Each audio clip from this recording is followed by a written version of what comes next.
May hawak pang kutsilyo ang jeepney driver na yan habang inaambahan ang isa pang driver ng modern jeepney na may hawak namang tubo. Pasigaw ding umaawat sa kanila ang konduktor ng modern jeep. Nangyari yan sa Iloilo City matapos umanong magkainitan sa kalsada ang dalawa.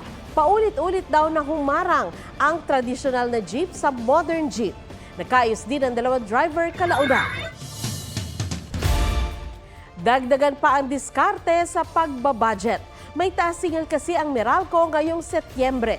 15 centavos yan kada kilowatt hour o halos 31 pesos sa bill ng mga kumukonsumo ng 200 kilowatt hours kada buwan. Paliwanag ng Meralco, bawasin sana ang aasahan ngayong buwan dahil nabawasan ng 15 centavos per kilowatt hour ang generation charge. Pero natabunan ito ng 29 centavos kada kilowatt hour na pagtaas ng transmission charge. Mauulit din daw ang taas singil sa Oktubre matapos aprobahan ng Energy Regulatory Commission ang bagong fuel supply contract na ipapasa rin sa consumers. Posible ang umabot ng 31 centavos per kilowatt hour na sisingilin sa loob ng isang taon. Naghain ng petisyon sa Korte Suprema si Cassandra Leong para kilalanin ng Kongreso ang karapatan niyang manahimik at hindi sagutin ang mga tanong sa pagdinig. Sumusobra na raw kasi ang mga kongresista sa pamimbilit para sumagot si Ong. May report si Joseph Moro. Balik kamera si Cassandra Leong matapos ma-ospital na makaranas ng low blood pressure sa pagdinig nung nakaraang Miyerkules. Iniimbestigahan si Ong ng kamera dahil sa pagkakasangkot umano niya sa operasyon ng Lucky South 99 sa Porac, Pampanga. Pero sabi ng abogado ni Ong, mas gugustuhin daw ng kanyang kliyente na makulong kaysa piliting sumagot sa Kongreso. Sabi nga niya, kahit sa Women's Correctional, kaysa naman sapagkat nagdi-deteriorate po yung kanyang mental health. Naghain ng kanyang mga abogado ng petisyon sa Korte Suprema para hilingin na utusan ng Kamara at Senado na kilalanin ang karapatan ni Ong na manahimik at karapatan laban sa pagpapahamak sa sarili. Humingi rin sila ng temporary restraining order laban sa 3 komite ng Senado at 4 na komite ng Kamara o Quadcom. Kapag siya ay kanyang ini-invoke yung kanyang right to remain silent or right against self-incrimination, sinisigawan siya, kinukutya siya, yun lamang po ang nais namin pigilin. Ayon sa mga abogado ni Ong, hindi raw naman nila layon na ipatigil ang mga investigasyon na ginagawa ng Senado at Kamara at dadalo sila sa mga pagdinig kung kinakailangan. Ayon kay Congressman Dan Fernandez na chairman ng isa sa mga komite ng Kamara na nag-iimbestiga, hindi magagamit ni Ong ang karapatang manahimik pero pwede niyang i-invoke ang right against self-incrimination. Pero paano daw ito gagawin kung di pa naman niya alam ang itatanong sa kanya?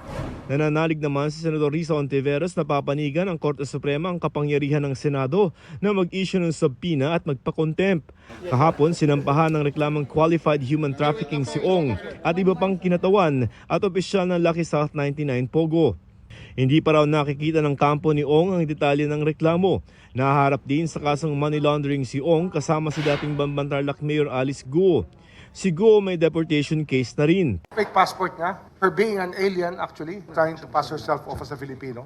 Pero patatapusin muna ang iba niyang kaso bago siya paharapin sa mga immigration case. Ayon naman sa Presidential Anti-Organized Crime Commission o PAOK, mas lumilinaw ang koneksyon ni Guo sa mga pogo sa Bambantarlac at sa Porac, Pampanga. Ang mga dayuhang big boss daw ng Lucky South 99 ang mga tumulong kay Guo na magtago sa Singapore at Indonesia. Humihingi rin ng search warrant ng PAOK sa korte para magukay sa ilang bahagi ng Lucky South 99 dahil sa sumbong na may ilang dayuhang inilibing doon. Joseph Morong, nagbabalita para sa GMA Integrated News. Handa raw si Vice President Sara Duterte sakaling bigyan ng zero budget ang kanyang tanggapan sa susunod na taon. Sabi niya, narinig niyang planong tanggalin ang budget ng OVP. Pero kaya raw nila magtrabaho kahit walang budget dahil maliit lang daw ang opisina nila. Matatanda nang hindi dumalo si Duterte sa deliberasyon ng OVP budget kahapon matapos makasagutan ang mga kongresista sa huling pagdinig ukol dito. Nauna nang sinabi ni House Appropriations Committee Chairman Zaldi Co na may proseso ng pagpasa ng national budget at maraming mambabatas ang sumusuri nito. Posibleng piso lang ang ibigay na budget sa Office of the Vice President. Handa kami, handa ako sa Office of the Vice President na magtrabaho kahit walang budget. Dumami pa ang mga lumantad na biktima umano ng pang-aabuso ni Pastor Apollo Kibuloy, kabilang ang ilang menor de edad.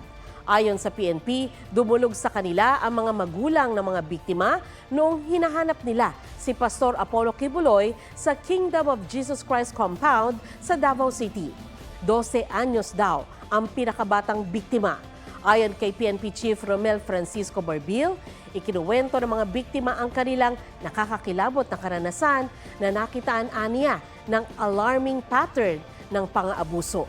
Sabi ng abogado ni Kibuloy, di pa sila makakapagkomento sa mga aligasyon dahil wala pang malinaw na detalye na naibabahagi sa kanila.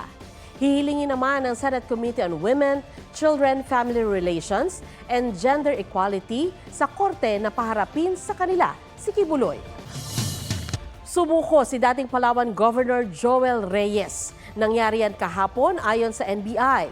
Wanted si Reyes kaugnay ng pagpatay kay Jerry Ortega noong 2011. Si Ortega ay isang broadcast journalist na kritiko ng umunoy katiwalian sa Palawan noong termino ni Reyes. Ayon sa NBI, sinasailalim si Reyes sa processing habang nakakonfine sa isang ospital dahil sa kanyang kondisyong medikal. Sinabi ni Pangulong Bongbong Marcos na susundan niya ang ilang paniniwala ng kanyang ama na si dating Pangulong Ferdinand Marcos. I will continue to follow that credo. Be a good Filipino. Be a Filipino that loves your countrymen. Be a Filipino that loves your country and do everything and sacrifice everything to achieve that purpose. Sinabi yan ng Pangulo sa paggunita ng ika-100 at 7th birth anniversary ng kanyang ama sa bantayog ng dating Pangulo sa Batac, Ilocos Norte. Kumpleto ang first family.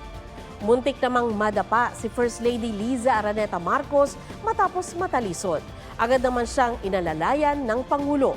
Namahagi rin ang Pangulo ng tulong sa mga mahihirap, mangingisda, magsasaka at livestock racers sa Ilocos Region. Isang babae po ang nasawi matapos makuryente sa bombilya sa Lagang Ngilang, Abra. Ayon sa kanyang tatay, naglilinis sa bakuran ang kanyang anak na aksidente itong mahawakan ang bombilyang nakailaw pa. Posibleng ang nahawakan daw niya yung kulay silver na cap ng bombilya na nakasaksak sa extension wire. Natumba ang biktima at posibleng umanong nabagok ang ulo sa bato. Naitakbo siya sa ospital bago nasawi.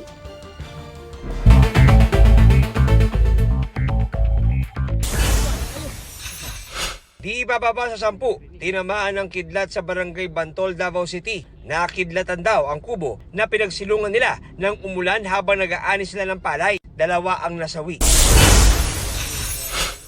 Dating Iloilo City Mayor Jed Patrick Mabilog nagbalik bansa at sumuko sa NBI matapos ang halos 7 taon. Ayon sa abogado niya, gusto nang linisin ng dating alkalde ang kanyang pangalan matapos idawit ni dating Pangulong Rodrigo Duterte sa droga. Dati niyang itinanggi ni Mabilog. Naharap si Mabilog sa kasong graft na isinampa ng Ombudsman noong 2023. Unang kaso ng Mpox sa Cagayan Valley Region na-detect. Ayon sa DOH, stable naman ang pasyente na naka-isolate sa paggamutan. John Consulta, nagbabalita para sa GMA Integrated News. Sa pilitan ng pinalikas ang halos 100 pamilya mula sa 4 na barangay sa Canlaon City, Negros Oriental. Dahil yan sa mayat-mayang pagyanig at ashfall mula sa Bulkang Canlaon. Naghahanda na ring lumikas ang iba pang residenteng nakatira malapit sa bulkan. Ayon sa PHIVOLCS, naitala ang 337 volcanic earthquakes sa loob ng 24 oras. Ibinugari ng bulkan ang pinakamaraming sulfur dioxide emission na nasa 11,556 na tonelada. Alert level 2 pa rin ang bulkan. On spotlight ang debut runway ni Dayun ng K-pop group na Twice sa New York Fashion Week. Head-turner ang fresh aura ng South Korean star nang rumampa para sa Spring-Summer 2025 collection ng isang luxury brand kung saan siya ang global brand ambassador. Jennie ng Blackpink pumirma naman bilang solo artist sa Columbia Records in partnership sa kanyang label na Odatelier. Nakatakda siyang mag-release ng solo single sa ilalim ng American label next month.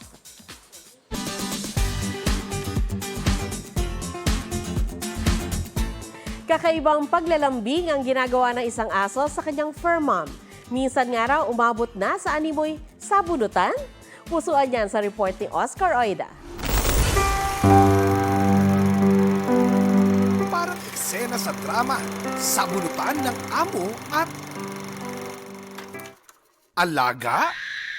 Pero di po sakitan ang nangyayari ha, kundi lambingan. Ito kasing golden retriever na si Kohi, hilig ang mang-agaw ng scrunchy, literal na retriever. Parang naiirita ako minsan, pero minsan, pag kunyari, lalo na pagka kakalaban lang yung scrunchy ko, huhugutin niya na naman. Pero nasanay na din. Kwento ng amo niyang si Sonia, di niya rin mawari kung bakit ang hilig nitong alaga ay mang-agaw ng pantali sa buhok. Hanggang sa ang everyday struggle with Kohi, tila naging larong tug-of-war ng ponytail na. Naisipan tuloy niyang i-compile ang mga moments nila hanggang nang i-upload. Viral ang modus ng alaga. Ayan katulad yan. May nakita na naman siya. Malambing po kasi to Sobrang lambing niya. Oscar Oida, nagbabalita para sa GMA Integrated News. Huwag magpahuli sa mga balitang dapat ninyong malaman. Mag-subscribe sa GMA Integrated News sa YouTube. Sa mga kapuso abroad, subaybayan nyo kami sa GMA Pinoy TV at sa www.gmanews.tv.